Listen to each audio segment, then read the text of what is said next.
Yesu ashimwe cyane bene data, ni Pastor Ndizo Olivier wazanye Temple Ntarama. Dushimiye Imana yabanye natwe mu myaka 3 zane Temple Ntarama imaze itangiye. Ubu rero twatangiye igikorwa cyo gukusanya inkunga yo kubaka urusengero, aho dusanyiranye intego yo gukusanya miliyoni 30 zigura ikibanza tukazakomereza n'imirimo yo kubaka. Dushimiye abantu bose bahagurukiye kwifatanya natwe mu gukusanya n'amafaranga. Ubaye wifuza tugezaho inkunga yawe, wakoresha nimero za telefone ziri hepfo ndetse na nimero de compte ziri muri Equity, Koje Bank ndetse na Beka. Imana iguhe umugisha urambura ikiganza cyawe kugira ngo utere inkunga n'umurimo w'Imana. Amen.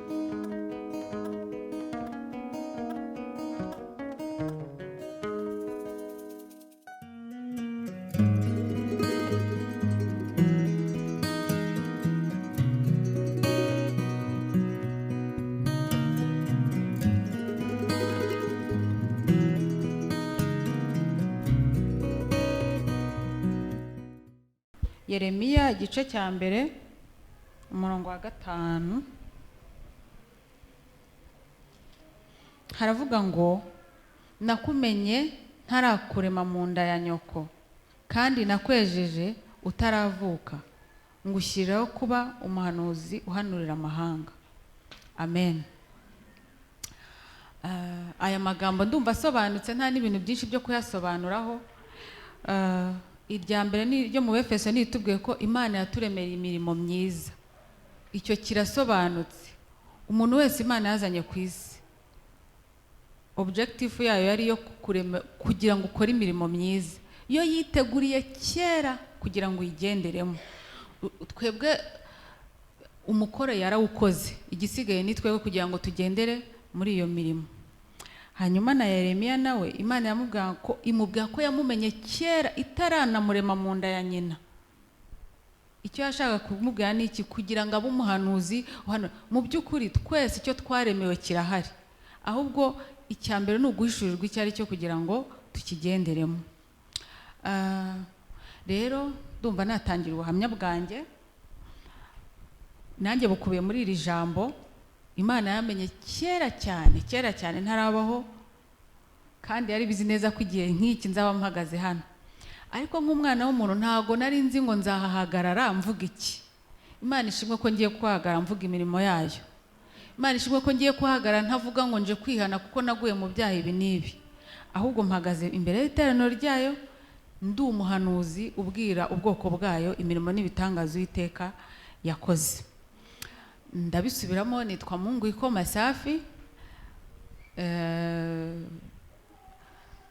Kera nibwo natinyaga kuvuga imyaka yanjye nkiri umukobwa. N'abakobwa mwese muri hano nuko bigenda, utinya kuyivuga nyine, ariko iyo umaze kuba umudamu nta kibukirabira n'ubundi icyo watinyaga kiba cyaragezweho. Rero navutse muri 88. Hari uwabimenya? Abantu bakunda kubwira uriya mutware wanjye ngo yamfashe nyine ntirakana, ariko naye nujuje imyaka y'ubukure, naranayirengeje pe. Rero ndi umudamu ushima Yesu. Navutse muri 88. Iwacu mvuka kavukirange ni Ishyorongi, ndakeka bamwe muhazi. Hanyuma rero ngiye gutangira mbabwira ubuhamya bw'izina ryanjye. Mu by'ukuri icyiciro cy'ubuzima bwanjye bwose, kuva ndi mu nda ya mama, mvuka, nkura, nshaka, mbyara, mbaho, ni ubuhamya. Buri etape ni ubuhamya. Nshobora no kumara icyumweru ntaraburangiza, ariko ndashyira muri samari. Murabizi abarimu tujya tubibasha. Nkuko nababwiye nabayeho umwarimu, ariko ubu Imana yampinduriye imirimo, nabyo nishimwe. Rero navutse mu muryango w'abana 7. Ni ngewe bucura. Nyine babucura mubibona ukuntu twimereye. Twari abakobwa 7. Impamvu mukomeza numva muvuga ngo twari nuko batakiriho. Mwese muzi byabaye mu Rwanda, jenoside yakorewe Abatutsi yarabajyanye, ariko ndashima Imana ko yandokoye. Biri muri iri jambo nyine nakumenye kera utarabura usoro mu nda ya mama wawe. Kuba abantu bose biwanyu nari bucura mu bantu bakuru bose barapfa, hasigara ngewe na mukuru wanjye wa 4. Imana ibishimirwe, n'ababyeyi baragiye, ariko ndashima Yesu ko ari se w'imfubyi, yarandeze, ndamushimira. Hanyuma rero mu ivuka ryanjye Imana ishimwe ko yanasize uwo mukuru wanjye ari uwo kugira ngo ajye ambwira amateka yanjye ntazi. Ambwira ko mama ntwite, mbere y'uko ntwita ngo hari inda nyinshi zagiye zivamo, noneho n'igihe kigeze arantwita birakunda, ariko ngo indigeze nko mu mezi 6 bamubwira ko ntazabasha kubaho ndetse nawe atazabaho, kuko ngo nimba ngo mu nda harimo amazi menshi kandi urumva nta koranabuhanga ryari ryaragezweho, biba ngombwa ko tumara icyo gihe cyose muri CHK bategereje ko igihe kizagera mama agapfa cyangwa nanjye ngapfa. Noneho papa kuko yamurwaje icyo gihe ngo kirekire aravuga ati amafaranga mfite ninyarya nkayamara kandi barambwiye ko aba bantu bazapfa, reka mbe nizigamiye serikeye. Rwose ni ibintu byabayeho, ngo aragenda bajisha serikeye 2, iy'agahinja n'iya mama inyamirambo, mwese murahazi. Azibitsa yo ku muntu baza aravuga ati igihe nikigera nzaza nzitware. Yewe yari yiteguye ko bamubwira ko umwuka uvuyemo. Igihe kiragira rero ngo ndavuka. Igihe cyo kuvuka kigeze, papa baramuhamagara bamubwira bati umubyeyi yabyaye, ni muzima n'umwana ni muzima. Noneho kuko yakuriye papa yabaye cyane mu Biryogo, we yaje kureba mama ngo no kundeba atangarira Imana, ariko kuko yakundaga igiswahili abivuga mu giswahili, aravuga ngo Munguiko, Masafi ya Mungu. Imana iriho n'ibyiza byayo, wabivuga atangaye. Noneho bukeye bwa ngo mama bamubaza ngo umwana yitwa nguki, Munguiko, Masafi ya Mungu. Nuko niswe iryo zina kugezana n'ubu ngubu. Ndashima Imana rero. Mushaka kwibaza se ntago wigeze ubatizwaho? Nakuriye mu itorero ry'abaporoso, iwacu twari abaporoso, ntago bambwiye ko umuntu yitwaga izina ari uko yabatijwe, kandi babatizwaga uri mukuru. Jenoside yabaye mfite imyaka 6, nayo mazina nakomezanyije kugezana n'ubu ngubu, kandi nyashimira Imana ndayakunda kuko ni ubuhanuzi kuri njyewe. Imana iriho n'ibyiza byayo, imibereho yanjye yose nagiye mbonamo Imana kandi n'ibyiza by'Imana. Ubuzima rero burakomeza, ndakura, jenoside iraba, Imana irandokora mu bintu bikomeye cyane. Nuko ndiga, wenda ndumva agace ko muri jenoside ntakavuga cyane, numva nzakavuga ari nko mu cyunamo, nzagatangaho ubuhamya mu cyunamo mvuga imirimo y'Imana yakoze, kuko kiragiye nabwo tuba dukeneye kubona abantu bavuga imirimo y'Imana. Hanyuma rero ndiga, ariko hagati aho kuko jenoside yabaye ncyonka, nari umwana wa bucura, naronkaga, ingiraho ingaruka ndwara bwaki. Hari umuntu uzi umuntu warwaye bwaki? Iriya ndwara ni mbi cyane, bajya banavuga ko umuntu wayirwaye ngo atagira ubwenge, atiga mu ishuri ngo afate, ariko ndashima Imana ko yankijije bwaki. Najyaga muri centre ya Kabusunzu ndakeka muhazi, ivuriro rya Kabusunzu. Rwose ugiye mu bitabo byaho wansangamo, twagendaga duha igikoma kirimo indagara n'imboga n'iki. Nuko ndakura mvamo igikobwa cyiza, Yesu arankiza, ndiga, ndangiza primaire, ndatsinda primaire rwose. Byandi bavuga ngo abana barwaye bwaki ntibiga ngo batsinde. Nkora ikizami cya leta ndatsinda. Byari bikinashyushye cyane kubona kumva ngo watsinze primaire. Niga tronkome nayo nubwo ntayitsinze cyane, ariko niga na superieur ndayitsinda, mbona bourse. Hari cyo cyagiye cya bourse z'amanota 7, 8 gutyo. Ndibuka nagize 7.1. Njya kwiga muri kaminuza y'uburezi ahahoze ari muri Kiye, nabwo niga neza, nsoza mfite amanota mu ya mbere. Kubw'umugisha rero, kuko se Yesu ari se w'imfubyi, ahita anyubakira urugo. Nasoje kaminuza mu kwezi kwa 7, mu kwezi kwa 12 nkora ubukwe. Ndashima Imana. Impuzanura mutware mwiza, ndamushimira Imana. Mbonereho no kubwira abantu, Yesu atanga abagabo. Ni ukuri pe, ntimuziyobore, kuko nuko ntajya mbimubwira, ariko ubu nibwo nsubiza amaso inyuma nkavuga ni Imana warakoze kumpitiramo, kuko inzira ngiye kubabwira twacanyemo n'uyu muvandimwe ishobora bake kuyihanganira. rero ikintu iyo Imana yaguhitiyemo ibikureberera n'imbere uko bizagenda, ikabona ko uwo muntu azagufasha kukwikorera imitwaro. Rero Yesu mumwikoreza amaganya yanyu, ndabizi neza ko rwose Yesu twakurikiye yumva gusenga kwacu, ibyifuzo byacu akabisubiza. Abakobwa n'abahungu rero ndabinginze muzasenga Imana, muyitegereze ntimuziyobore. Nkora ubukwe kandi bwiza, icyo nacyo ngishimira Imana ko ari se w'imfubyi, irankingira neza. Tubona abantu benshi, murabizi bishyingiranwa ukuntu ubu bitekereza byari byinshi byiza. Njya mbyibuka neza ko twamaze amezi 6 hari ibintu tutarahaha, ntabwo mushobora kubyumva. Hari ibintu tutarahaha bicyuzuye, stock icyuzuye. Ubwo twahaga utuntu tw'imboga tw'iki, ariko stock ari cyuzuye. Imana yansigiye mukuru wanjye unkunda cyane, noneho rero ni nk'abari nge kana ke k'imfura yarashyingiye, yakoze iyo bwabaga kandi n'abantu baradushyigikira. Imana ikoresha abantu benshi. Tugeze mu rugo rero, ubwo iwacu papa hari, murabizi abantu ba kera ntibari bakijijwe, yari afite abandi bagore, ariko hari aho yabyaye impanga. Bivuze ngo iwacu hari impanga. Mu bantu bose bo kwa papa babyara impanga benshi. Nanjye rero kubw'umugisha w'Imana, nkisama nkikora ubukwe, nahise nsama impanga. Nuko ubwo rero numva biranejeje, ndavuga nti iwacu zirahari.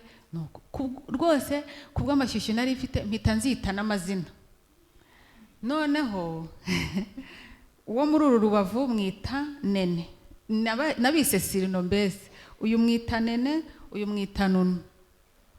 Noneho nakumva uyu ngo yakubise umugeri, have ariko Nene winkubita umugeri, uyu yakubita umugeri, have ariko Nunu winkubita umugeri.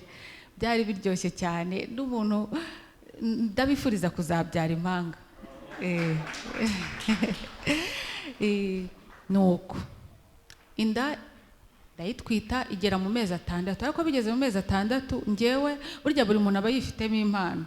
Yesu akunda kunsura mu nzozi, ibintu byinshi ndabirota pe. None icyo gihe ndota inzozi, mbona ngo muri rwa ruhande ruriho Nunu havuyemo ikintu cy'ikinyama, nk'ikintu cy'ikirota ariko cyaboze, cyanditseho Nunu. Ndabyuka ndabimubwira, mbibwira umutware, ndamubwira rero narose inzozi ibi n'ibi. Aravuga ati reka, ati abagore batwite, ati bitewe n'indi amezi igezemo mukunda kugira inzozi ziteye ubwoba, uyibitindaho. Dufata ibihe turabisengera ariko bitari cyane, byandi bya nyirarubeshwa. Noneho ndakomeza nditegura. Urumva abana ba mbere ari impanga, ndakubwiye ngo twakoresheje beriso y'ikimane. Ubwo ni berisi ifatanye y'ikimane, hagati haciyemo akarongo cyo kora ko kuvuga ngo gatandukanye uyu n'uyu. Ibintu byose byari bibiri kandi ari ubururu. Abo bana bari abahungu, rero dutwita abahungu. Nuko nditegura, varize ndazifunga, nshyira hariya. Indi igeze mu mezi 8 njya kwisuzumisha.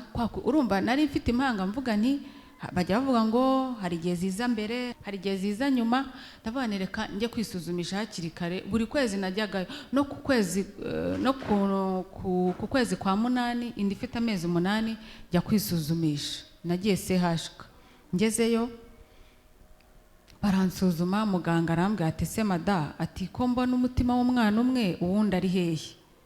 Ndamugana ariko navuye mu rugo mbyumva, navuye mu rugo mwumva rwose barimo bose, ntawe ubwo buriya ni kuko uwo Nunu ntago yakubaganaga cyane. Ababyeyi murabyumva mu nda, hari abana baba bakubagana cyane, ariko Nunu uyu wo muri uruhande ntiyakubaganaga, ariko uyu agakubagana cyane.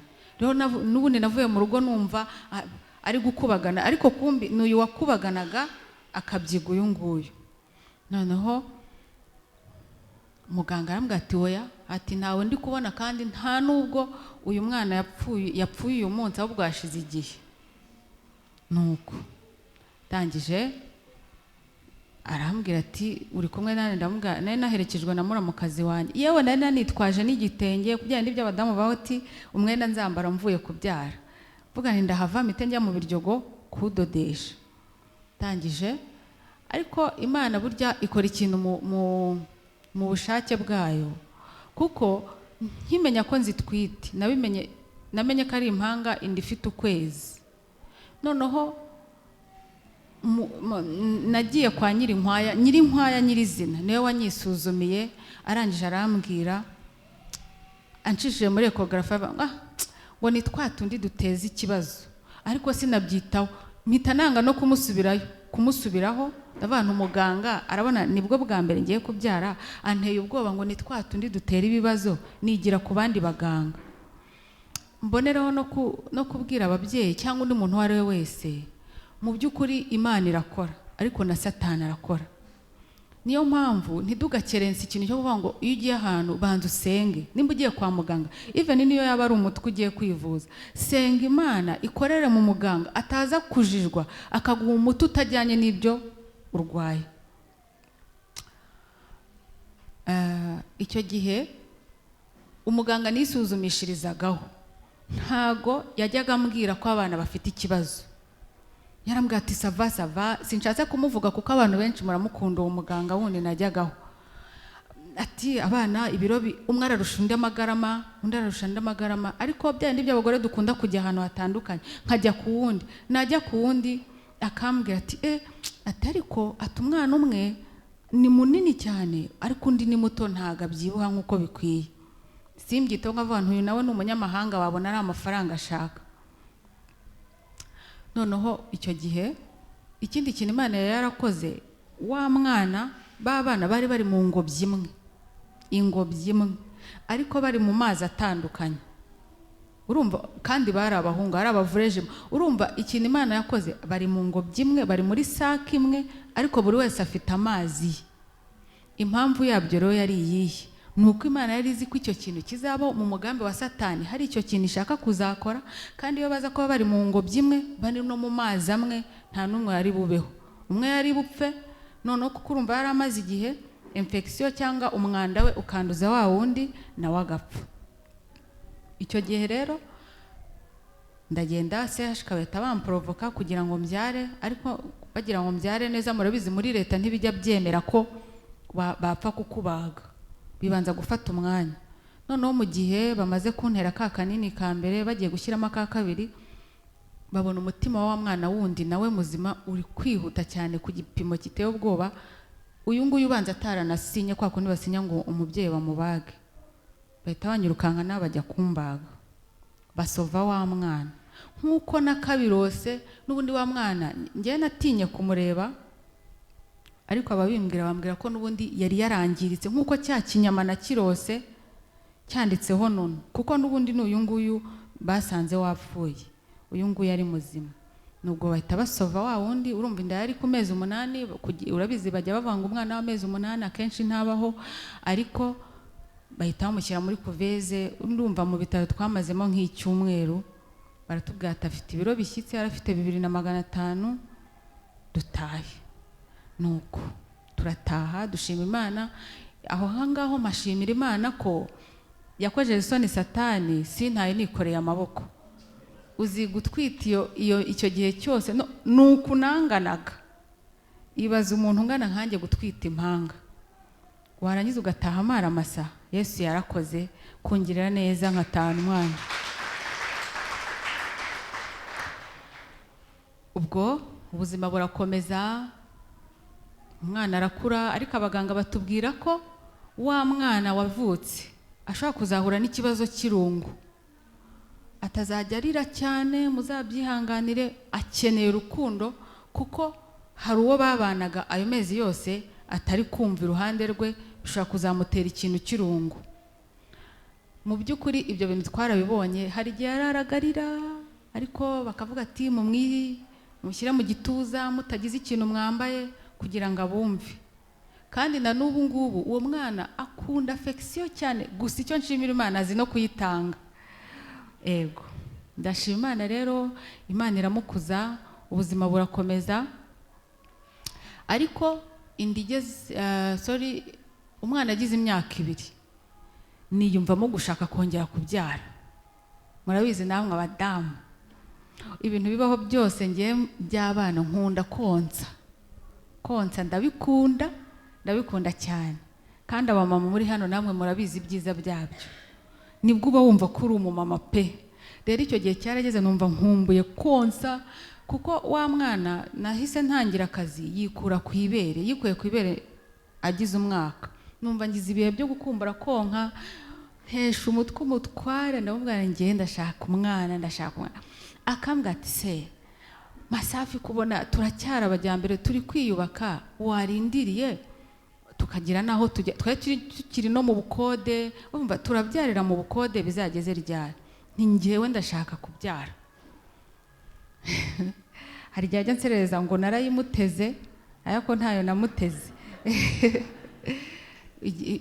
Isaha y'Imana yari igeze, arankundira biraba. Uburyo nasamye uwo mwana numvaga mfite amashyushyu nkaho ari umwana wa mbere ngiye gusama.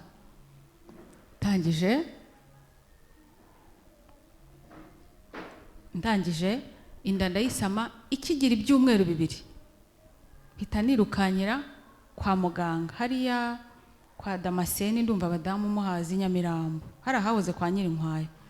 Njyayo muganga aransuzuma, murabizi ibizami bajya bafata ababyeyi byinshi, bigeze nko mu 10, barakimfata. Barangije mu bisubizo bije bizambwira, muganga arambwira ati rero harimo ikibazo, dusanze urwaye hepatite C. Mu by'ukuri gusa burya umwuka w'Imana tubamo, ariko hari igihe tuba tutazi ko ariwo. Nibwo hari haraje ya nkubiri yo kuvuga ngo twikingize umwijima za hepatite. Noneho kuko nari nzi ko mu muryango kwa papa abantu benshi nari maze kumva abantu 3 bishwe n'umwijima. Abana ibi bintu biri mu maraso y'iwacu, reka njye kwikingiza. Njya hano kuri RBC hari Majerwa bajya kunkingira, ariko nkora ikosa. Nkeka ko nabo ako kantu bagomba kuzakigaho. Ntago bankingiye batampimye, nta n'uwambaje ngo se waripimishije. Inkingo ndazifata, ndanibuka ko urukingo rwa 3 ziko ari inkingo 3 bagufata. Urwa 3 narufashe nyuma rwose, naramenye ko nanarwaye. Ubwo ngubwo menye ko ndwaye, muganga arambwira ati kandi ntago twaguha imiti kuko utwite. Iyo miti ntago umuntu utwita yifata, ni mpaka gutegereza uzabanze ubyare. Icyo gihe bahise bamfata ibyo bita charge virale kugira barebe virusi indi mu maraso. Byari bikiri bikepe, byari 4500 babibara mu mubare. Noneho avuga ati genda wiyiteho utuze, tuzajya tugukurikirana, uzafata imiti ari uko ubyaye.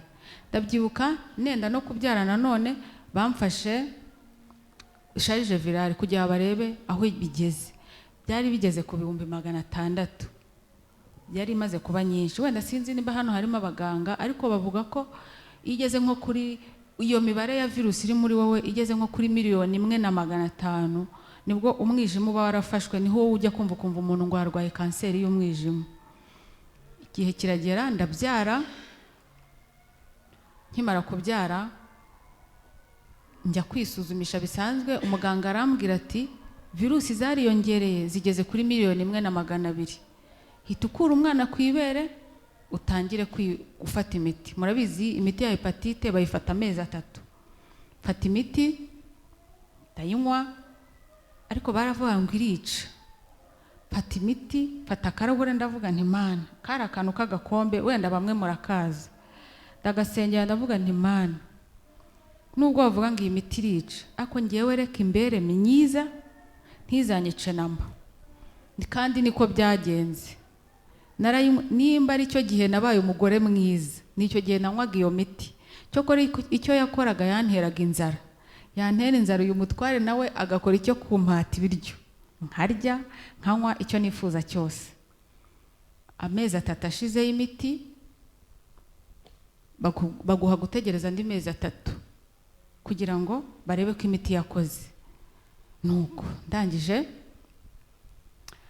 amezi 3 ashize, ndabyibuka hari mu kwa 7 2017 nimba nibuka neza. 2018 mu kwa karindwi nibwo nagiye gukoresha ibizami basanga charge virale yanjye ari 0.5 narakize burundu.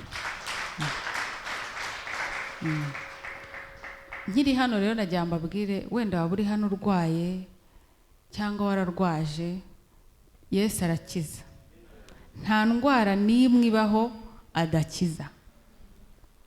Nkomeje rero icyo gihe najyaga nicara n'umutware tukibaza tutari ko ubu tuzava mu bukode. Icyo kibazo nkeka ko wenda namwe hano Yesu ataracira izo nzira mujya mukibaza.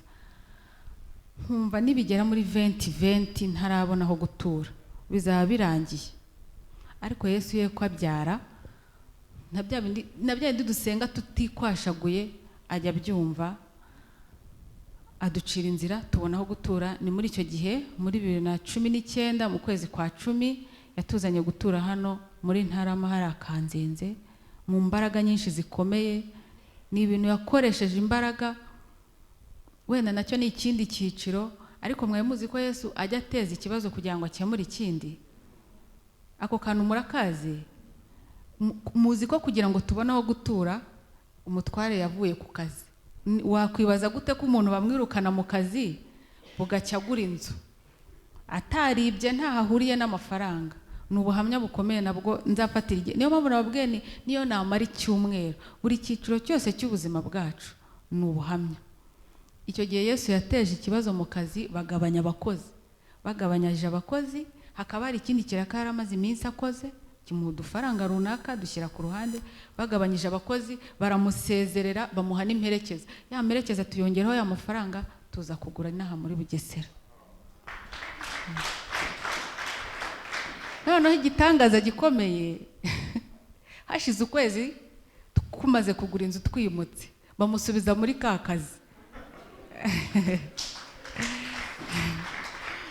Kandi yakoraga opozisiyo ye n'umushahara nta cyahindutseho. Duhita tuvuga Imana yateje ikibazo kugira ngo ukemure icy'ubukode. Ibyo mbishimira Imana. N'ubundi hashize ikindi gihe, ariko icyo gihe bamugaruye mu kazi, none atari umukozi ahubwo ari umukonsirita. Ndakeka mubyumva. Kandi icyo gihe hari ibintu runaka ubutemerewe, amasiranse n'iki. Yego nanjye nawe umukozi wa leta mfite rama, ariko nari naramaze kuremara ndemazwa na asiranse y'100%. Rero Yesu reka mbabwire, ni umubyeyi mwiza, tujye tumubwiza ukuri, cya kintu kikuri ku mutima. Nabwiye Yesu ntireka nkubwire, yego mfite rama, ariko numva nshaka ire asiranse pe. Nahimaze kumenya kwitereraho urutoki nkataha. Yesu wanjye reka ire asiranse igaruke. Kuko icyo gihe bamusezerera aho yakoraga byaba ko nimba asiranse ni umwaka baba barakwishyuriye. Nimba bagusezereye hagati n'ubundi asiranse zakomeza ikore mpaka wa mwaka ushize. Ariko nkabase umwaka wari buzashire mu kwa 2 nushira subu koko nzabigenzana. Umunsi umwe ndi kuva ku kazi, ngiye nkunda gusenga. Buri umuntu wese afite uko abana n'Imana. Ngewe ntago nzi kujya mu butayu, ntago nzi, nkunda gusenga ngenda. Ntibizagutangaza niduhura hano mu muhanda, hari igihe meze nk'uri muri siporo ariko ndi gusenga. Nkunda gusenga ngenda. Rero navaga ku kazi, nimba nakoreraga Kimisange kuri segonderi hari munsi y'umurenge wa Kigarama. Murahazi, hari akwirebero.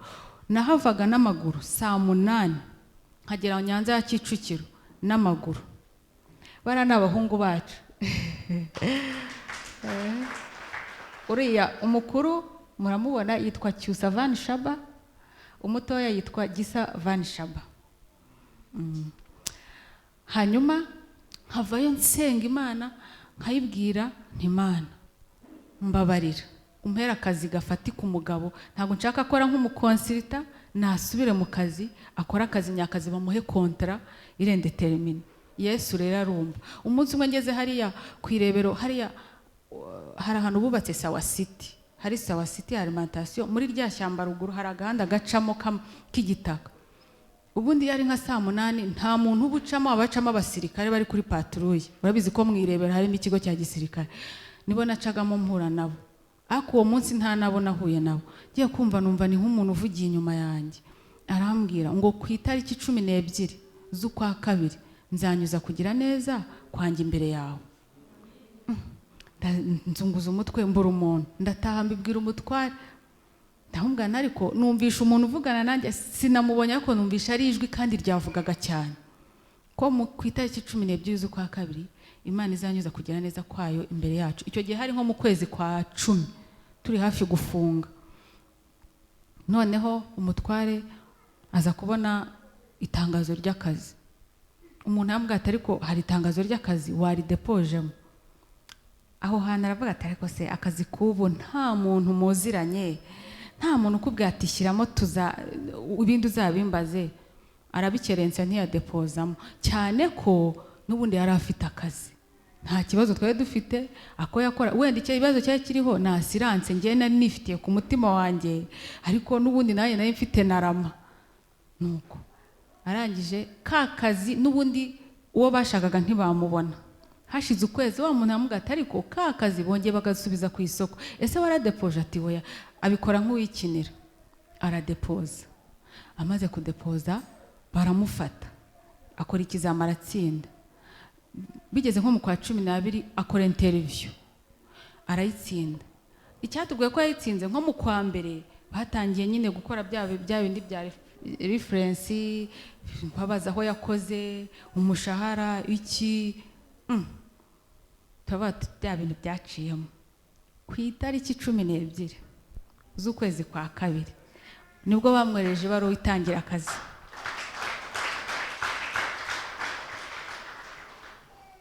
Ya assurance naririraga yari buzashire kuri 28 z'uko kwa kabiri. N'ubundi izo tariki zageze yamaze kubona assurance nshyashya yo kukaza aho ngaho hashyashya yaragiye gukora, kandi bamuhaye contrat indeterminate. Mbishimiye Imana. Ni Imana umva gusenga na twa tudetaye twivugira mu mutima wacu tutari komana wankoreye iki, irabyumva kandi ikabikora. Hanyuma rero aha ngaha mpagarutse ntimugire ngo ese kuki uriya mugore yakundaga ibintu byoroheje bimworohereza ubuzima. Wenda murumva nari mfite rama nshaka n'inda assurance y'100%, kandi hano hari n'abafite mitiweli, hari n'abatayifite. Ariko reka mbabwire ibintu byose bitubamo haba hari impamvu. Ya assurance nayo nyuma nibwo naje kumenya impamvu, numvaga umutima umpase kuyisengera. Si uko ntari mfite rama, ariko Imana ari izi ko mu gihe kigiye kuza iyo assurance igiye gukora akazi kayo. Nuko covid mwese murabizi ko yabaye. Bigeze mu kwa 12 ku kwezi ku mwaka wa 2019 natangiye kumva nshaka gusengera umwaka mushyashya wa 2020. Murabizi twese twaye twibaza ngo 2020 tuzaba tumeze gute.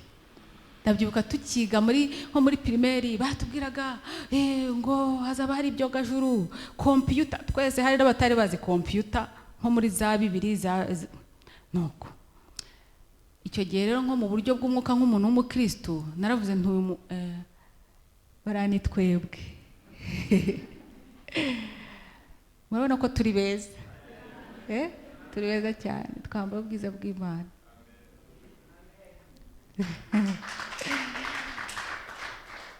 Turabo yaremye turemeye imirimo myiza ngo tuyigendere muri Kristo Yesu. Amen.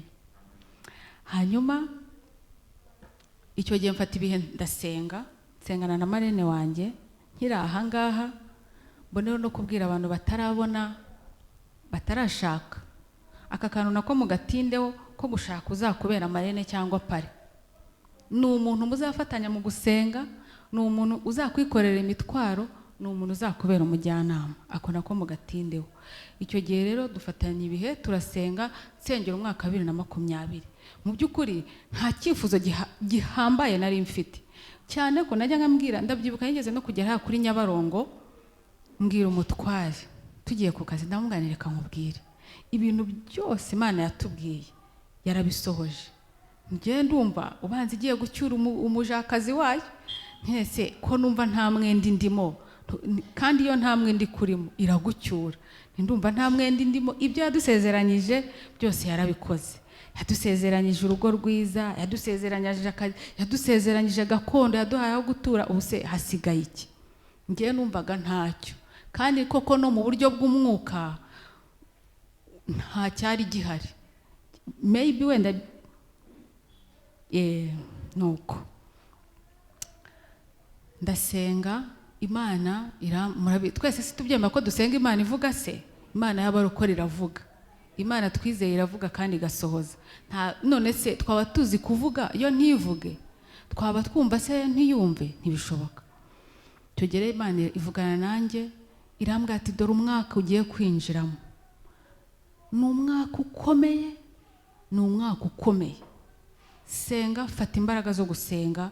None uwo muntu twasenganaga aransengera, aramfukamisha, aransengera kwa kundi usengera umuntu ukwezi kwa mbere Mana uzamurinda, ukwezi kwa kabiri uzamurinda, kwa gatatu, noneho bigeze ku kwezi kwa munani agutindaho gutindaho, ageze ku kwa 9 gutindaho, mbese guhera ku kwa munani agutindaho cyane. Bingenda mu mutima. Tumaze gusoza gusenga, umwaka uratangira, 2020 iraba, covid iraba. Covid ibaye ndavuga ni wabona ari bya bindi koko. Yesu yarambwiye ati uyu mwaka ntago ari mwiza, nuwo gusenga, nuwo kwambara imbaraga. Ariko bigeze mu kwezi kwa covid, mu by'ukuri ndashima Imana ntago nigeze ndwara covid. Umwe mutagiye gutekera ati yarwaye covid ajya muri koma, ajya mu byuma. Ntago narwaye covid. Ni ikintu gikomeye kuba tutarayirwaye, kuko najyaga nsenga nkabwira Imana mbabarira ntazahagarare ya ambulance. Murabyibuka ambulance yo yazaga hambaye bya bintu by'umweru muri quartier. Iki kintu kizagere ku rugo rwanjye. Mu by'ukuri nanjye yarahageze, nubwo ntayirwaye. Umukozi wacu yayirwaye, kandi ayirwara turi no mu bihe bibi, turi no mu bantu bagomba kwirinda kurusha abandi bose ahubwo. Ariko ndashima Imana ko niwe wenyine wayirwaye, nta mwana wayirwaye, mbese yatubereye igitambo. Ariko ndashima Imana ko yanamukijije. Hanyuma rero tugeze mu kwezi kwa munani, numva umutima untegetse gusenga, untegetse gusenga cyane, gusenga cyane. Mfata iminsi 3 yo gusenga, gusengera mbese kuva ku itariki ya mbere, iya kabiri, iya gatatu narasenze nsenga Imana ngo nyambike imbaraga z'uko kwezi, kuko numvaga nanjye ubwanjye ntari kwiyumvisha ibintu bigiye kubaho. Ndasenga, kwezi kwa munani rukakomeza, ubuzima burakomeza. Ndangije nkaba nari mfite rendez-vous kwa muganga ku itariki 28 z'ukwa munani. Nari mfite rendez-vous kwa muganga, ariko iyo rendez-vous nayigiraga buri mezi 6. Ariko iyo nshuro twumvikana n'umutware tugiye kwa muganga. Muganga niyo njya kutubwira ibyo asanzwe atubwira, turigira ahandi. Ndagenda, mu by'ukuri guhera muri 2019 mu kwezi kwa mbere, n'ibipapuro ndabifite byo kwa muganga, ntabwo nabizanye ariko mbifite mu rugo. Niyo mpamvu nakomoje kuri ka kantu ngo nujya ujya kwa muganga, ndabinginze kubw'imbaraga z'Imana, kubw'imbabazi z'Imana, ujye usenga. Usengera umuntu wo kuri labo, usengera umuganga uri bukwakire, usengera uri buri kwishyuze, usengera uri bugufata ibizami, usengera umuganga uri bugusuzume. Ndababwiza ukuri hari ahantu Satani arahategera, Satani aba yahahagaze. Gusa hari n'igihe Imana yemera ko bitubaho kubw'umugambi wayo. Icyo gihe umuganga namwisuzumishagaho, nawe sinshatse kumubabwira, sinshaka no kubabwira aho yavuriraga. Maybe wenda ni njyewe Imana yemeye ko tugirana ibyo bibazo, abandi kuko njya numva ubuhamya bwe, abandi bavuga ko ari Imana y'abagore, ari umuntu mwiza sinakubwira. Ariko njyewe twagiranye ibibazo guhera ku kwezi kwa mbere. Urumva njyewe nkiri umukobwa narwaye ibere nko muri 2011. Noneho ndagenda ibere bararisuzuma, barambwira bati ni imisemburo, ati hari ukuntu amabere ajya kura akazanamo imitsi ikomeye bikamera nk'ibintu by'ibibuye. Icyo gihe barambaga, bajyana Faisal, barasuzuma basanga nta kanseri irimo. Ndataha. Urumva hashize imyaka 10 nkora ubukwe, ndabyara, ndonsa, ngira gute. Icyo gihe muri 2019 nongera kumva akantu kakabuye mbere kari karaja, nongera kukumva ahangaha. Noneho nk'umuntu wari ufite assurance, buriya tuzifite nyine namwe murabizi, akantu kose kaje tujya kwivuza, njya kwisuzumisha muganga. Noneho njyewe iyo ngiye kwivuza nk'umuntu wabaye umwari, ubanza kwivuga wowe wahashize. mubwira background yanjye, nigeze kurwara hibere bigenda gutya na gutya, nimba ari cyo cyamujijishije akagendera kuri ayo makuru ya kera namubwiye. Arambwira ati okay, anshisha muri ecography, aravuga ati ndabona ari na gatoya gafite milimetero ntoya, ati badati bura ni imisemburo, ati ni imisemburo, ati sava, ati nugera muri menopause bizagenda. Nuko arangije ndataha, arambwira ati genda uzagaruke nyuma y'amezi 6. Arashira, dusubiyeyo, none kari karatangiye kwiyongera, ntakibasha no kuryama nubitsinda. Nararyama nubitsinda nkumva karanjoma, ntago kandyaga ariko karanjenaga. Noneho dusubirayo nabwo arambwira ati rero, ati yego kiyongereye, atariko nta kibazo rwose. Nambwa semuga wamba bari ukambaga ukagakuramo, ko nakambere bakabaze kagashira imyaka 10 nta kibazo nagize. Arantuka, ibyo tuvuga gutuka kw'abapagani, arantuka atariko abagore mwigize biki, nta soni, kubagwa urumva ari ibintu byoroheje. Namuga ari ukubyara byarambazwe, ariyo ncuro barambaze, ntacyo ntinya rwose, byose ndabizi. Ikinya cya generale ndakizi, icya rokare ndakizi, wambaze kari umubiri wanjye. Icyo gihe ibizami yankoreraga ntago yari ecography gusa, akareba nuko ambwira nabi cyane, ahamagara n'abanasi ngo ni muri w'umugore ukunda kubagwa, mbese arampururiza. Ndataha, ati genda uzagaruke nyuma y'amezi 6. Ubwo si umwaka hafi n'igice, nsubirayo. Iyo rendezvous rero yo mu kwa 8 muri 2020, muri kuri 28 yari ya 3, dusubirayo. Icyo gihe yari yagiye kuvizita ahandi, turamutelefona. None ikintu tujya twicara tukibaza n'umutware, kuki nta handi hantu twajyaga? Ahubwo hari n'igihe atabyibuka byigeze kubaho. Iyo rendezvous ya 2 tujya kumureba, icyo gihe ampururiza abanasi.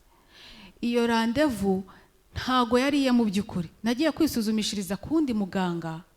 Noneho mubwira ikibazo nyangira mwibere, uwo muganga antuma ibizami, antuma mammography, antuma ecography, arambwira tuzazane turebe ibibazo birimo, nibwo nzamenya icyo tukuvura. Nimba ari satani, nimba ari umuriganya wuhe. Ibisubizo nabonye ntago nabishyiriye wa muganga wabinsabye, nabishyiriye wa undi wa mbere. Ndavuga nti uyu muntu nunkurikiranye igihe, niwe uzi ibyanjye byose, reka mbimushyire basi areba aho bigeze. Twagiyeyo turi abambere, ibaze kuva i Bugesera ukajya i Kigali kare dufata nimero ya mbere, ariko bagiye kutwakira haza abandi bantu b'abanyamahanga n'abahinde baducaho. Twe turi mu bihe bya covid cyane imeze nabi, iri no kwica n'abaganga pe.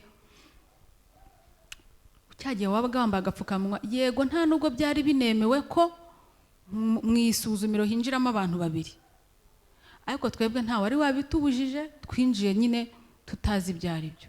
Icyo gihe rero baducisha abo abantu badutwara umwanya wacu, nta n'ubitubajije, sava nk'ikinyabupfura cy'abanyarwanda turabihorera.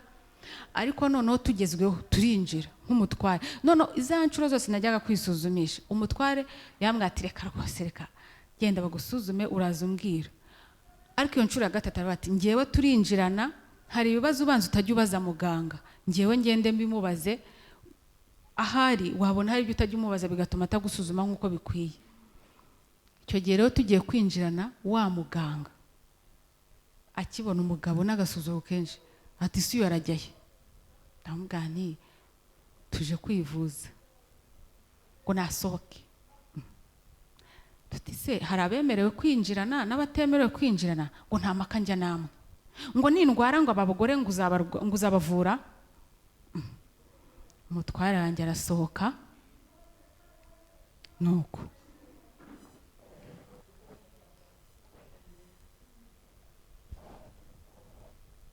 arasohoka,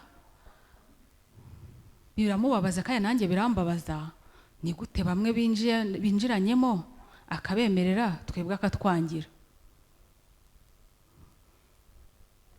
Umutware mu gusohoka babaye, sinzi uburyo yakoresheje, n'abayobozi b'ikigo barabimenya.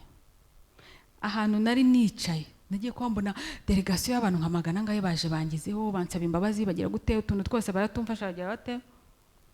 Nuko baravuga ati reka turashaka guhamagaza inama yihuse uyu muganga ati twagiye kese twahoraga tubyumva ko tutaye twabona umuntu ubishyira ahabona, none turamumenye, turashaka gukoresha inama uyu muntu tukamuhana kuko ari kudutwara abakire, ari kutwicira izina.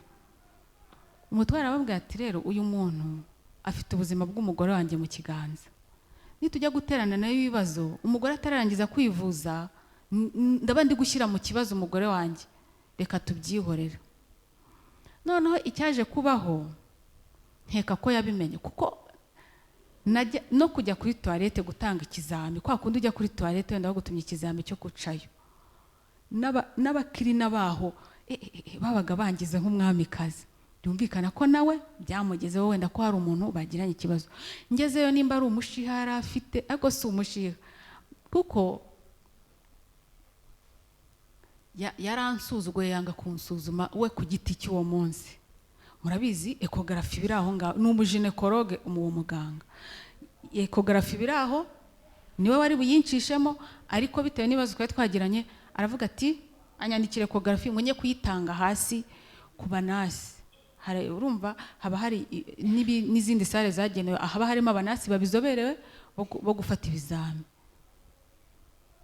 Wenda nyuma mbere najyaga vuga nti yaransuzugwa, ariko nyuma nibwo naje guhishurirwa nti Imana warakoze, kuko ndababwira impamvu. Ndagenda uwo mugabo n'ubu ngubu rwose nasubiyeyo ndamubona uwo mugabo, ndamumwana nzagushimira, nzapanga igihe ngushimire kuko Imana yaragukoresheje. Uwo munasi wansuzumye, naragiye aransuzuma, amaze kunsuzuma aramati mada uzi icyo urwaye? Ndamubwira se si imisemburo, si yo muganga ahora ambwira ngo ni imisemburo. Ati abikubwira ahereye ku kisi? Ndamubwira ni ekogarafi mfata. Ati gusa ni ati kuko rwarubuye rwawe rwarabaye runini, rwarafashe ahantu nk'aho hose, kirimo ugifata kikamera nka gutya. Kandi noneho cyatangiye kuntera imisonga, numva imisonga ikubita no mu kwaha, hahandi nararaga mfite ikibazo. Noneho rimwe nkajya nicara cyangwa ovirasiyo, nyine abadamu murabyumva, aho se nkavuga ovirasiyo iza mu ibere rimwe, kuki ari rimwe mbabara irindi simbabare. Icyo gihe arambwira ati rero ngiye kugufatira ikizami, ngiye kugusaba ikizami, ngiye kwandikira muganga. Ibaze umunasi yanditse kuri rezilita hepfo nota bena ati uyu murwayi kugira ngo tube shuwa y'uburwayi arwaye, ndacyabifite n'iyo rezilita ndayifite, reka tumusabe biopsi. Muganga icyo gihe cyose cyashize atari yarigeze gutekereza kuyimfata. Arangije bahita banyohereza Faisal, ndagenda ntanga biopsi. Ariko muganga ibisubizo uwo munasi yarabimaye, mbishyira muganga. Nkigerayo nyine yarari mu mupagani pe. None ikintu cyanshenguye kurushaho, nasanze ari kumva indirimbo z'Imana. Nuko tangije ngezeyo arambwira ati akibona bizare zirita, arebye mase cya kibyimba ukuntu kingana cya kibuye, arebye na nota bena bamuhaye, ahita ambwira ati rero madamu kwa kuno umuntu avuga vuba adashaka kunamubaza ikibazo, ibi ugiye gutanga ibizami kuri Faisal, nuvayo urahita ujya ibisubizo uzabona atuzahita ubijyana i Kanombe, ntuzabingarurire hano. Urumva ahita yikuraho kese kuko yabonaga ko imaze kuba mbi. Nigeze no kuvuga gusa umuntu usenga nyine tuba tugomba kubabarira, ariko tugomba kubabarira tukarinda n'abandi. Ntabwo ndabona imbaraga zo kujya kuganira n'uwo muganga, nararindiriye igihe Imana yagennye, ariko numva ngomba kuzamuganiza. Omwe ngiye ibyabaye byarabaye, ariko abasigaye nyuma yanjye ajya atinda kuri ako kantu, ye gufatira ibintu hejuru, kuko buriya nicyo kitwica abanyafurika. Abaganga nyine yumva runaka yarwaye umutwe nawe mbese agafatira aho hejuru, bakina n'ubuzima bwacu, ariko bizagenda neza. Nuko arangije ndagenda nitamubaza, none se muga ntumva ijambo biopsi? Nibuka ko kera najyaga numva biopsi bayifata umuntu urwaye kanseri. None se muga ndwaye kanseri? Ahehe, ibyo bibwiye nande? Ibyo bibwiye nande? Wabaye utariko kanseri uyivanye he? Ninde ubikubwiye? Okay. Tangije ndagenda njya Faisal, bitfe bahita babinkorera nsanga abaganga b'abana buriya reka nkubwire ku isi hari abantu beza hari n'abantu babi nageze abaganga bamfata neza noneho umuntu wese umbonye akareba ukuntu ngana akambaza ufite imyaka ingahe nkamubwira ufite abana okay nkabitinda hose kuko abantu bose bangiriye impuhwe bari no kumbaza niba mfite abana nuko ntanga ibizamini natanze ibizamini kuri 28 z'ukwa 8 2020 ku itariki 3 mbona ibisubizo njya kubifata ndi njyenyine umutware yagiye ku kazi ngiye ntago naye nakoze kuko abari mutwaye turi muri cyagiye kuko covid yarabaye lockdown iraba duhita bihura na grand vacances ubanza nimba nibuka neza noneho icyo gihe ndagenda bampiretere urabizi ko bagwa yari igisubizo yari umuganga waho kuri ibyo bitaro barabimwoherereza ariko iyo ari ahandi bafunga envelope bakayiguha ukayijyana ukayishyira umuganga wagusabye icyo kizami urumva wa muganga yarambwiye ngo nzayijyane i Kanombe rwose n'ubusanzwe ngira amatsiko ndagenda nicara ahantu hafi ya Faisal ntumiza agafanta ka orange ndakanywa umva umutima urambwira ati fungura urebe ndafungura ndareba ako mbona ni amagambo ya kiganga ntayasobanukiwe ako mwese murabizi ko Google yagakemuye Google yarabikemuye mpita mfata telefone nandukuramo ya magambo muri Google Yesu we tanga ndwaye kanseri iri kuri stage ya 2 kanseri y'ibere nuko nari njyenyine ariko Imana irakomeye nahise numva ari nk'umuntu uvugiye iruhande rwanjye iki ni icyiciro gishya cy'ubuhamya bwawe nuko numvisha umuntu ambwiye sinarize ndaza kubabwira inshuro imwe narize ndishijwe n'uburwayi nuko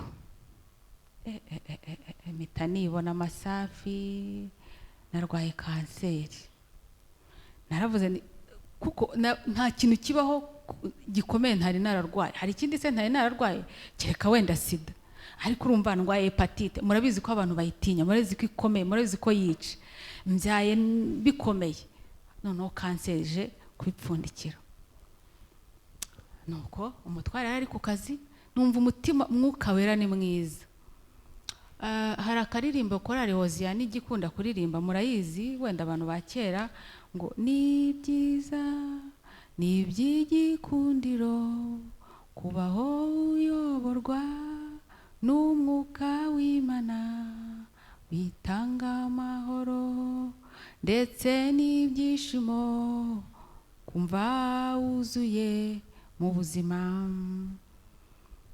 kubaho uyoborwa n'umwuka w'Imana ni byiza numvisha umutima umbwira ati umugabo agiye kuza kukureba mutahe nukuva Faisal mugi Bugesera nubimubwira urumva imodoka atari buyirohe munsi y'umuhanda ndaceceka numva umutima umwuka weranyemeje kutagira ikintu mubwira turataha nisekera bwabuseko nyine bitese akazi kagenze neza sava ibizamese ibintu by'abaganga se nitugera mu rugo urareba urankira muri Google ureba uko bimeze turagenda tugeze mu rugo muri parking araparika ambwira ati ariko se bimeze bite ntakirishiriremo wirebere ngewe by'abaganga ashyira muri Google abarabibonye nta jambo yambwiye yahise yubika umutwe kuri vola y'imodoka rwose reka mbabwire niyo mpamvu nahereye wenda cyagiye myibivuga nti mw'abantu mwe mutarashaka mujye musenga Imana izabahitiremo murumva uyu mugabo ibibazo byose nagiye mucishamo tubaye tugikora ubukwe urumva kuko umwana twabyaye yari mukuru umwana we w'amezi 8 aba ari mukuru twarashyinguye ibaze kubyara bwa mbere ushyingura ugize ngo ugiye gusa nk'ugubwa neza umugore ati hepatite ugiye gusa nk'ubwo namucishije mu bibazo bikomeye ariko nawe nyine ni igikoresho cy'Imana yagombaga gukora uwo murimo kandi muri ibyo byose ni ukuri ndi umukristo n'ahantu nkora nkunda kuvuga iryo jambo ni ndi umukristo akazi nkora ndaza kuba kababwira none abantu dukorana bakunda kunserereza ngurisha ubukristo avuga ni nose niwo muhamya nicyo kibari cyanjye. Niyo mpamvu ni ukuri k'umukristo mu bibazo byose ducamo ambera imfura. Simbivuze ngo turi hano mu rusengero ntacyo mwangira ntacyo yangira, mbihamirije imbere y'Imana n'abantu bayo. Ni imfura, yambereye imfura, yambereye wo kwizerwa. Nuko acyuye ku mutwe kuri vora aravuga ati yubura umutwe, arambwira ati humura bizagenda neza. Ariko nkeka ko impamvu yabimbwiye nuko yabonye ko nanjye nkomeye. Reka mbabwire ntimugatentebuke mugeze mu makuba, nibwo igihe cy'ibyiringiro byacu kiba kigomba kugaruka. Niyumvishe wa muntu wambwiye ngo igihe cy'ubuhamya bushyashya bwawe buraje, numvishe nkomeye pe, ahubwo ntangira no gutekereza n'ibintu ni ukuri kw'iyo mu ijuru. Nese ntangira kwibona nibona nagiye kuvuga imirimo y'Imana, nagiye kuvuga ukuntu Yesu yankijije kanseri. Ibyo bihe nahise mbitekereza icyo gihe ntaraca no mu muriro. Kuko mwabantu mwe wenda hano harimo abayirwaye, harimo abayirwaje. Kanseri ubwayo simbi, ikibi ni ubuvuzi bwayo. Kuko kanseri ikwica utabizi. Icyo gihe cyose namaze sinari mbizi ko yifite, ntaho nababaraga, nababaye nko mu kwezi kwa nyuma ngira ngo ngiye kwegereza kubimenya. Nuko ndihuse reka dushaka umuganga vuba na vuba. Tujya muri Google kuko bari bambwiye ngo ngi Kanombe, kira muri Google ndebe umuganga w'i Kanombe uvura kanseri. Noneho mpita mbona haje amazina y'abaganga benshi, hazamo umuganga, mbona umuganga witwa Ashire, bamwe muramuzi. Ashire mpita nibuka ko nyina wabo dusengana, twasenganaga. Mpita mpamagara uwo mubyeyi ndamubwira nti noneho bimeze gutya na gutya. Ati reka Masafi, ibyo bintu uri kuvuga se wabikuye hehe? Mubwira nti nasanze ndwaye kanseri kandi namenye ko umwana wawe, umwana ubereye nyina wabo avura, ari umuganga wa kanseri, mfasha umpuze nawe. Byari kuwa gatanu, ndumva twarabonye rezilita kuwa gatanu, kuwa kane twazibonye kuwa kane. Umuganga aravuga ati nkora twazibonye kuwa gatanu, aravuga ati sinkora muri weekend, nkora kuwa mbere. Kuwa mbere tuba tugiye kumurira kuri Faisal. Ndangije turamwereka rezilita, cyane ko ari naho ngo bari barazifatiye, ntago byari ngo ko bongera gufata ibindi bizami. Kandi biopsy ko bayifata ni urushinge batera handi mu mutima wa cya kibyimba kugira bavomemo bajye gupima, ntago bakubaga. Ni urushinge bavomayo kugira bajye gupima icyari cyo bamone kukuvura. Icyo gihe rero adusomera rezilita, ariko abona ntitugize ubwoba. Aratubaza se ko nta bwoba mugize? Ati ubwo mwabirebye kuri Google. Tuti ariko mu by'ukuri si nuko twabirebye kuri Google, nuko twari dufite Imana muri twebwe, twumva nta bwoba dufite, twumva mbese tugendanye muri urwo rugendo. Atusobanuye ko tugiye kuvurwa kose. Mu by'ukuri iyo ubyumva utarabicamo uba wumva nyine ni nka filime uri kumva. Nihuse arambwira ati ikihutirwa ngiye kukuvura vuba kuko amahirwe ufite iracyari kuri stage yo hasi, stage ya kabiri haba kirigaruriro.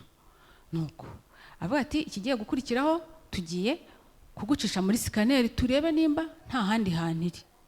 Imana ishimwe, icyo gihe bancishemo basanga naho hantu honyine kuri icyo kibyimbiri, nta handi hantu yagiye mu mubiri. Mbishimira Imana kuko abenshi ubwayo kanseri y'ibere ntikwica, ahubwo aho iba yarafashe yaragiye isaka, ihita yinjira mu magufwa, ijya mu gihaha cyangwa ikajya mu gifu cyangwa mu rutirigongo cyangwa mu bwonko. Aho hantu niyo ihita isakarira. Ubwo rero cyokora icyo gihe bansuzuma basanze iri no mu kwaha. Impamvu mu kwaha utugangiriyo cyangwa amasazi, utuntu tw'utubure tubamo, inzobere mu byabyo bavuga ko ubundi niho iva. Wenda ikigihe nikigera dushaka kuzapanga umunsi nkaza tukaganira n'abadamu uburyo bwo kwisuzuma iyo kanseri y'ibere, kuko irahari mwabantu mwe, irahari kandi abantu ntibabizi. Umva akantu mwibera ati sava ni imisemburo, ni ovulation, kumva kabuye ati cyangwa ni kakandi k'abakobwa, ni kakandi gasanzwe. Ariko nshuti zanjye kanseri irahari y'ibere, kandi kuyisuzuma ni ibintu byoroshye cyane, ni ukwikorakoraho gusa inyuma y'amatwi bene ahangaha ukumva nta tuntu tw'utubuye, mu kwaha ukumva ko nta kantu k'akabuye k'agaturugunyu, mu ibere ukajya ugenda uri masa wumva ko nta kantu k'agaturugunyu karimo, wakumva hari ikitagenda ukihutira kwa muganga. Ubwo rero ahita kubw'umugisha basanga nta handi hantu yafashe, ahita ambwira ati ibi biri amahire tugiye kukuvura, ahita anyohereza i Kanombe kubagirwayo kwa wa muganga wa undi yanyoherejeho, ahita bambaga. Icyo gihe rwose ndashima Imana ko ni wa munsi wo kuraramo umwe uba utegereje kubagwa n'uwo kubagwa bukeye ndataha. Bivuze kukubaga ibere baguteye generale bakakubaga uno munsi ejo ugataha, kuko nabwiraga Imana ntabwo nshaka gusiga urugo rwanjye, ntabwo nshaka kujya ubundi tuzi ko kanseri cyangwa kurwara uburwayi bukomeye ari ukwibera mu bitaro, ariko ndababwiza ukuri kw'Imana yo mu ijuru, nagiye mu bitaro mbagwa, niyo nshuro imwe naraye mu bitaro muri icyo gihe cyose narwariyemo. Iyindi nshuro yo najyaga guterwa imiti banteraga amasaha 3, nuko jyaho saa 2 nkataha saa 8 hafi aho ngaho nkitahira, nuko waryamye mu bitaro nyine bakagutera ugataha. Nta yindi nshuro nimwe yigeze njya mu bitaro ngo ndaremo. Nuko bamaze kumbaga muganga aravuga ati kuko i Kanombe naho iyo bakubazi n'ubundi cya kindi bakuyemo baragisuzuma kugira ngo barebe ko resulta wazanye zihwanye n'icyo ngicyo bakuyemo. Basanga rwose nibyo ndayirwaye, ari mu kwaha irimo no mu ibere. Cyokora no mu kwaha barahabaze, twa tuntu baduhanduramo badukuramo, utwo tugangiriyo badukuramo. Ntangira gahunda yo kwivuza rero bisesuye. Murabizi habaho icyo bita chimiotherapy cyangwa chemotherapy. Nuko baramvuye chemotherapy barayinteye, bamaye session 8. Izo session 8 banteraga buri rimwe mu byumweru 3. Baranteraga hashira ibyumweru 3 nkasubirayo, hashira ibyumweru 3 nkasubirayo. Rero nkuko pastor yabivuze, no muri covid naje ahangaha icyo gihe niteze igitambaro. Iyo miti yo bayiguteye ikintu cya mbere kigenda, ndabyibuka nyuma y'iminsi 12 banteye imiti ya mbere, umusatsi uhita ikintu cyose cyitwa ahantu hose yitwa hari ubwoye, ikintu cyose cyitwa umusatsi gihita kigenda. Ndabyibuka naye nicaye muri salo ngewe kuko nari mbizi neza ko ari ubuhamya, akantu kose kabaga niyo video ndayifite umusatsi umvaho. Sinzi ko nicaye muri salo nikozeho mbonuje mu ntoki, nkoze mbonuje mu ntoki, mpitamuhamaga mbwira umutware ntiyewe ntibyaje, ntibyabe ndi byabaye. Nuko twebwe twabifataga nk'imiki, iyo ushaka ikibazo uragisuzugura kuko iyo uhaye imbaraga nacyo kigira imbaraga. Nuko umusatsi uvaho, mu by'ukuri hano ubanza nta muntu ufite uruhara ntawe, ariko urwa ruhara rw'umusaza umaze nk'imyaka 20 udafite umusatsi niko waba hameze. Nuko none ngiye kubabwira nti ahantu naririye rimwe, urumva bimaze kugenda gutyo twaravuze tuti tureka tubibwira abana. Urumva ni batoya, abana b'imyaka icyo gihe arafite 7 undi afite 4, turabazana mu cyumba turababwira tuti papa baba arabwira ati rero mama ararwaye. Ese arwaye iki? Arabwira ati ararwaye kandi arwaye cyane, ati ni nayo mpamvu agiye kubereka ikintu. Naye nambaye igitambaro nyikuramo ndabereka, baraturitse bararira bose barihisha batubaye iki? Ati mama arasa nk'igisimba. Cyo gihe narababaye, baba data ndarira ndiyumanganya, bamaze gusohoka ndarira. Ubwo nabaye oblige yo kumara icyo gihe cyose neze igitambaro mu rwego rwo kwirinda ko abana bambona bakongera bakagira ikibazo. Noneho kwivuza ndivuza, ibyo pastor yavuze inzara kubw'umugisha ngiye ntizavuyemo, ndazifite ahubwo zari zarabaye umukaratsirire, umukara nk'uwateye kanda. Nuko narabaye urukara, mbese uba warabaye iyo miti iraguhindanya pe. Urumva nimba harimo abaganga murabizi icyo iyo miti ibije gukora, yica serire zose z'umubiri. Kandi ije kwica serire ntago yica serire nzima, ntago yica izirwaye, yica inzima n'izirwaye. icyo gihe urumva ibintu byose mbese ni abasirikare, yica abasirikare bazima n'abarwayi, nta musirikare n'abagafite. ni nayo mpamvu mbabwane nshima Imana ko ntarwaye covid, kuko gato gusingeraho nta budahangarwa nari mfite byari guhita birangira. ndashima Imana rero ko icyo gihe umukozi nubwo yayirwaye ndwaye ntago yamfasha. ubwo rero ndivuza, process yo kwivuza chemotherapy irarangira. n'abantu mwe nkiraha ntaza kubyibagirwa, kuko kamwe mu tuefe secondaire tw'iyo miti harimo no kwibagirwa, ariko ndashima Yesu ko ntago ari ibintu bikabije byatuma umuntu yibagirwa ibintu byose. icyo nshaka kubabwira mw'abantu mwe, uriya muvandimwe tubana yewe we yambayeho n'ubu ngubu ni ibintu mvuga mpagaze hano na Faisal bambera umuhamya, n'abaganga barajya bambwira ngo umugabo wawe ni intangarugero, n'abaganga bo muri labo cyangwa abatubona ducaho.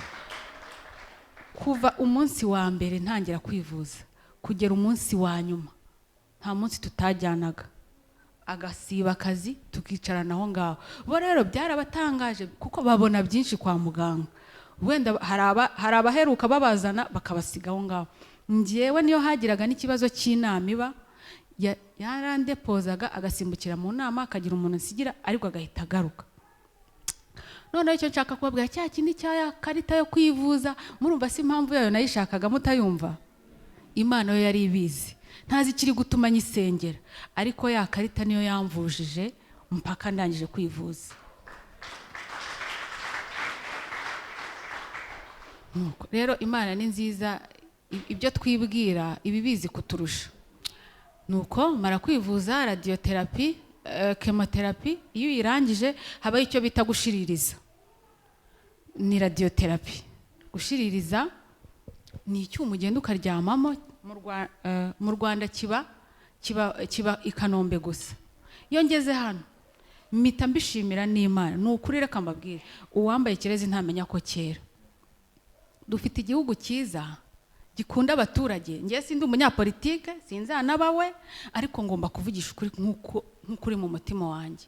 muzi ko icyo cyuma n'abakongomani twarahuriraga bakijemo, n'abarundi bakizagamo. muri kano karere k'ibiyaga bigari kiri mu Rwanda, kiri mu Bugande no muri Kenya, maybe wenda no simbizi, ariko mu Rwanda kirahari. kirahenda icyo cyuma, kuko kera abantu barwaraga kanseri, nicyo cyatumaga bajya hanze kwivurizayo, nta buvuzi bwari buhari.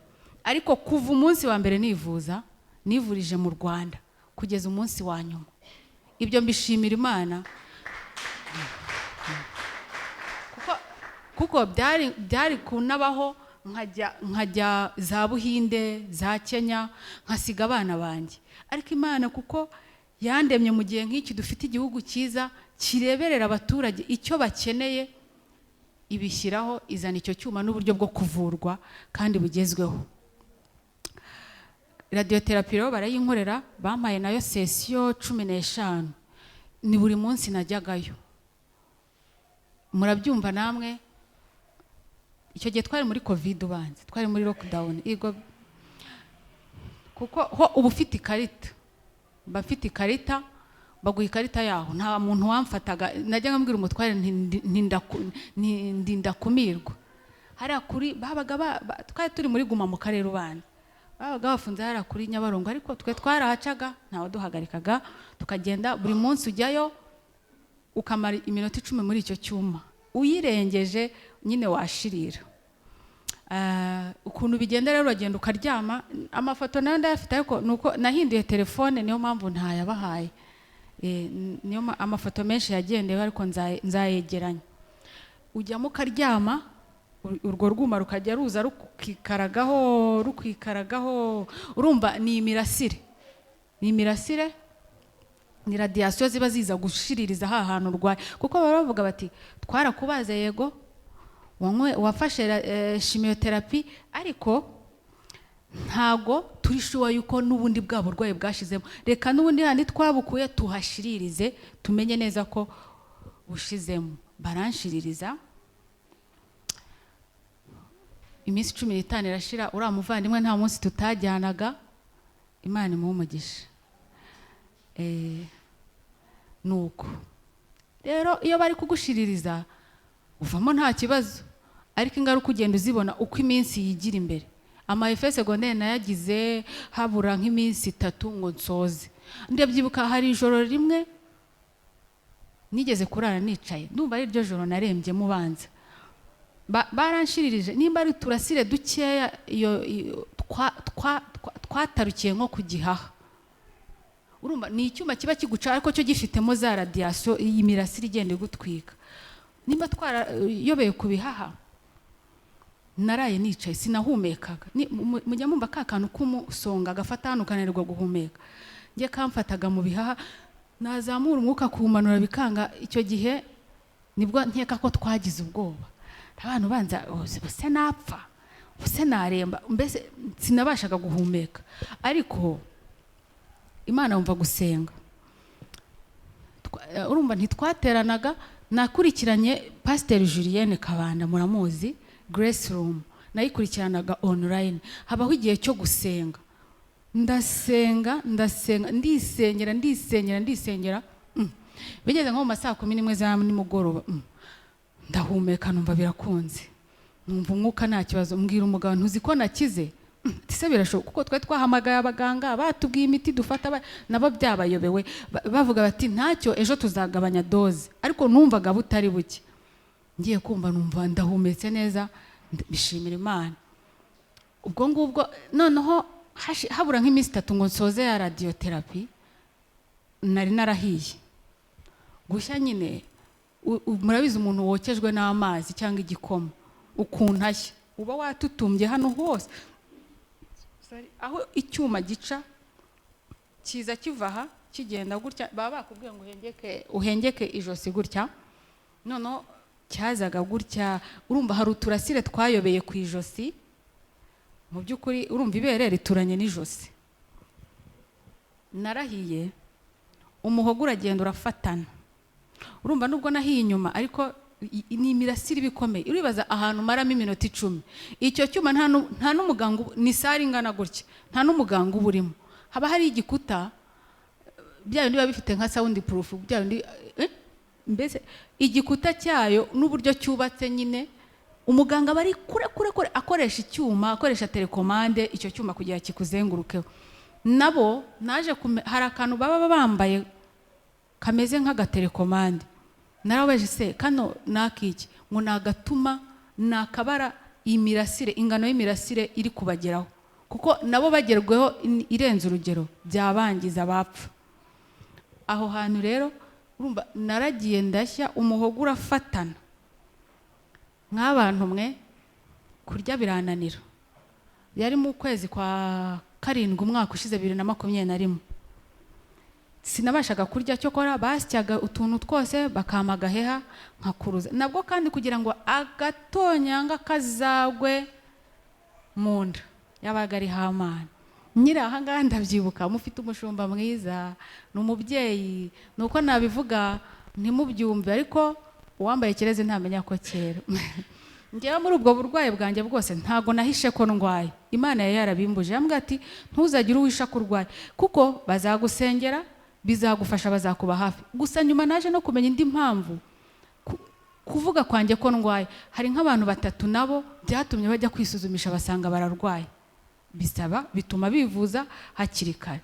None umunsi umwe nandika kuri stati, ndabivuga nandika kuri stati, nkunda gukoresha WhatsApp cyane, nkunda gupostinga utuntu nyine dusekeje, kuko erega isi yaratubabaje, ntago natwe twahora tubabaye, ngomba no gushyiraho ibintu binezeza abantu.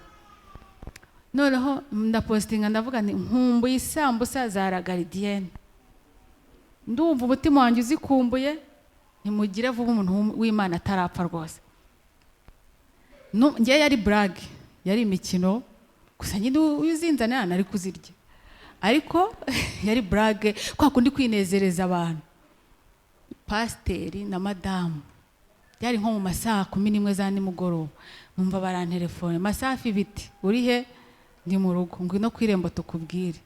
Turagenda, ndagenda, bampereza envelope irimo isambusa za Gardienne.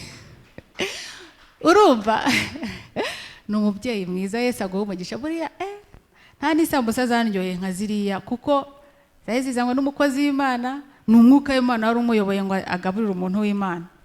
Nuko icyo gihe rero barazinzanira, yari uguhekenya se sinabibashaga mw'abantu mwe, nuko ubwo ntagiyemo hagati na hagati kubera ikibazo cy'umwanya, ariko ari iyo chimiotherapy uragenda ugacika ibisebe mu kanwa, nabwo ntubasha kurya. Urumva abasirikare bose baba barashize, ni urugendo nta muntu narwifuriza, n'uyu n'umwe nta muntu nakwifuriza kuvuzwa kanseri. Nabibasubiremo, kanseri ubwayo simbi, ntimunyumve nabi, ahubwo ukwivurwa nibyo bibi, nibyo byica, urapfa pe. Noneho najyaga nicara nkareba ibiryo. Reka mbabwire, ibiryo ni byiza kandi biraryoha. Nimba ufite uburyo bwo kubirya, birye. Kuko ngewe reka mbabwire, hari akantu nibagiye kubabwira. Kera cyagiye ndi gusengera umwaka wa 2020, uwo muntu w'Imana yarambwiye, Imana irambwiye ngo ntuzongere gusenga wiyiriza. Mbibabwije ukuri, niko byagenze. Imana yarabimbwiye, jya urya icyo umutima wawe wose wifuza. Ngira ngo yavangiwe, ariko ndabikurikiza, sinongera kujya niyiriza. Why? Kubera iki? Nuko Imana yari izi ko ngiye kugera mu gihe umubiri wanjye ukeneye imbaraga. Ibintu byo kwiyiriza mba ndabihagaritse, ndarya, kuko nayo ngiye gukenera imbaraga z'igihe kiri imbere. Urumva Imana itumenyera ibiri imbere twebwe tutazi. Niyo mpamvu ntawe mbujije gusenga, uyoborwa n'umwuka w'Imana, ariko mu gihe cyo kurya jya urya, kandi n'abatabifite ubiteho, ubagirire neza, kuko narabibonaga by'amoko yose imbere yanjye.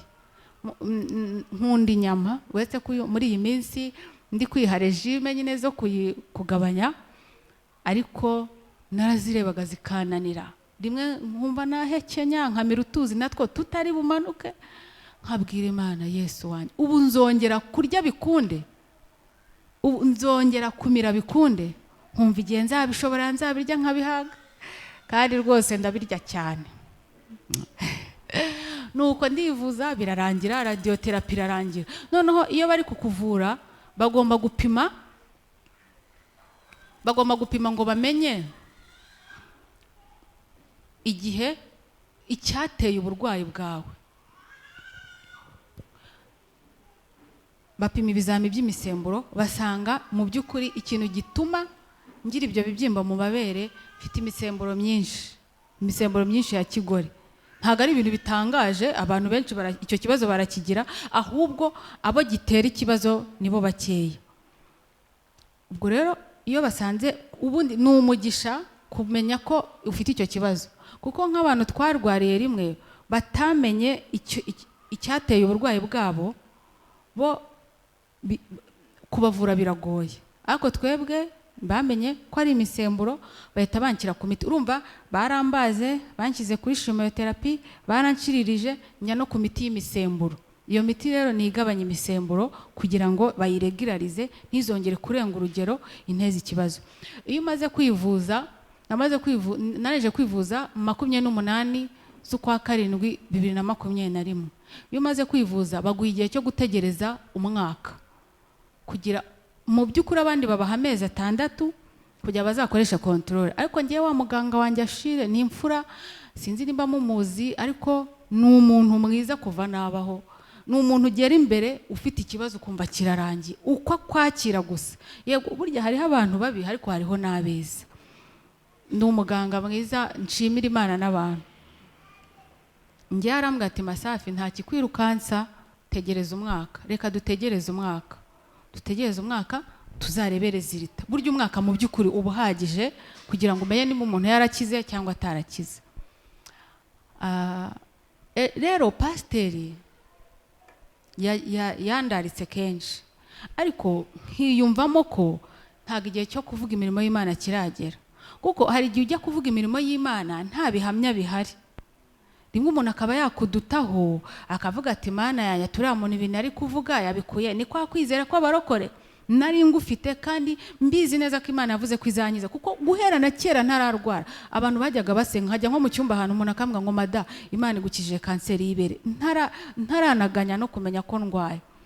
Noneho rero ndavuga, yego ndabizi ko Yesu yankijije, ariko ngomba no kugira dokima insapotinga. hatazagira umuntu bati nibyaye nibyo kwizera kw'abarokore. Ni muri urwo rwego rero natinze kuza, nagira ngo mu by'ukuri maze nkoreshe controle mbe mfite n'igihamya gifatika. Ejo bundi rero kuri 28 z'uku nguku kwa karindwi njya gukoresha ibizami, nkoresha sikaneri, nuko bampa ibisubizo nsanga nta kanseri namba iri mu mubiri wanjye.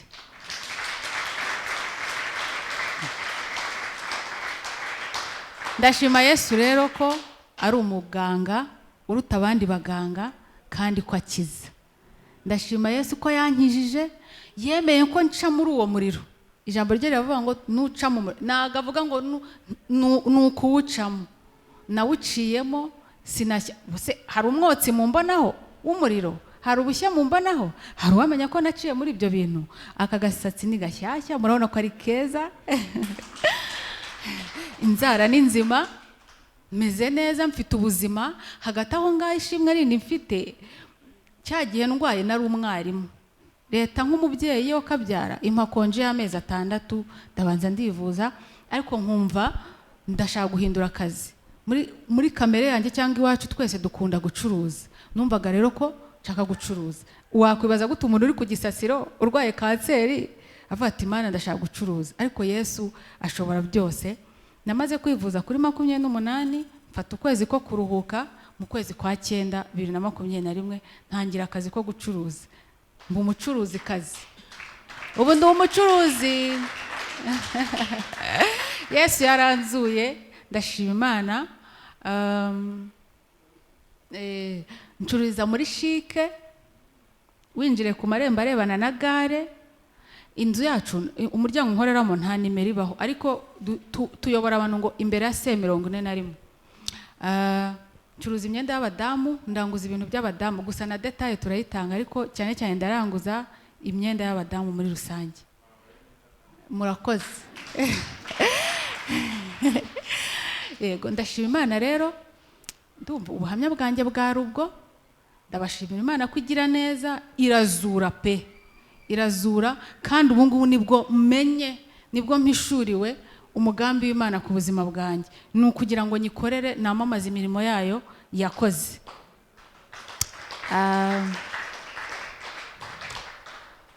Hano habaye hari umuntu urwaye, hano harabaye hari umuntu wenda ufite icyo kibazo cy'ibere, pastor azabampera nimero cyangwa mama wa pastor, mbe namuyobora aho yajya kwivuza, kuko ngewe njya mbwira abantu ndi imfashanyigisho y'Imana. Ndi igikoresho cy'Imana yifashisha nk'inyigisho kubwiriza abantu bayo. Yesu abaho umugisha.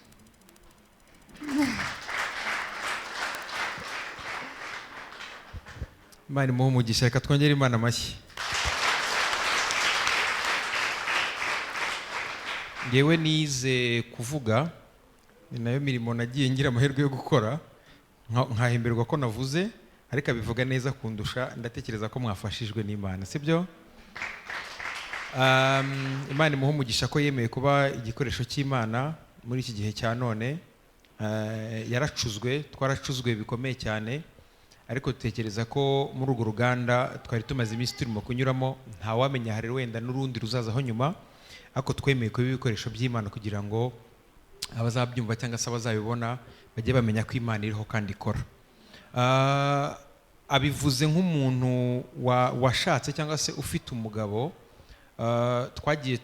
Nagiye ngirirwa ubuntu n'Imana bwo kugendana nawe muri urwo rugendo, nkibona kwa muganga.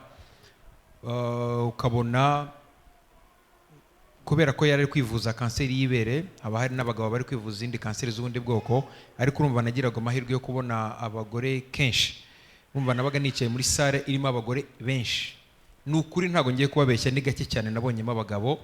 Niba naranababonye ntago babaga barenze umwe cyangwa se babiri, kandi harimo abagore barenga nk'icumi, kandi bose bafite abagabo. Byanyigishije ko, byanyibukije isezerano abantu basezerana kubana mu bibi no mu byiza, mu burwayi n'igihe hari ubuzima. Twagiye tubona abagore yagera ku muryango azanywe n'imodoka, akajya kwakirwa na ba bantu bakora amasuku kwa muganga, akaroba bamusohora mu modoka n'akagare, umugabo adahari. Kandi ntabwo ari ukubera ko rwose abagabo bose babaga bari busy. birumvikana abantu bagira imirimo itandukanye kandi bagenda bahuga bitewe n'imirimo bakora, ariko ntabwo wambwira ukuntu mu badamu bose 10 bicaye mu cyumba abagabo babo bose bakora imirimo ituma bahuga. Ibi ndi kubibwira abagabo bagenzi banjye ngo mu bibaho byose, ibibi no mu byiza, mujye mushyigikira abadamu banyu. Numva nifuza ko mwaza aba support system ku badamu banyu baba bari mu bihe byiza ndetse no mu bibi. Byatumye ubusanzwe nkunda kugira amashyengo, mpamvu mutarimo kuyambarana nuko ndi ku ruhimbi ndi imbere y'Imana, ariko uburwayi bwe twabuhinduye twarabusuzuguye, yize kubivuga, twasuzuguye Satani ku buryo n'igihe umusatsi urimo kuvaho twarasekaga tugatembagara mu nda hakaturya. Umutwe we najyaga nkufata gutya nkamubwira ngo kameze nk'ubugari, tugaseka. Ibihe birinda birangira tunezerewe Imana muri ubwo buryo. Mube ubufasha ku bagore banyu, mube ubufasha ku babyeyi banyu, mube ubufasha ku bavandimwe banyu. Imana inyura mu bantu, ni ukuvuga ngo mubere abo bantu ubufasha bahawe n'Imana mu gihe gikwiriye. Imana ibahe umugisha mwinshi.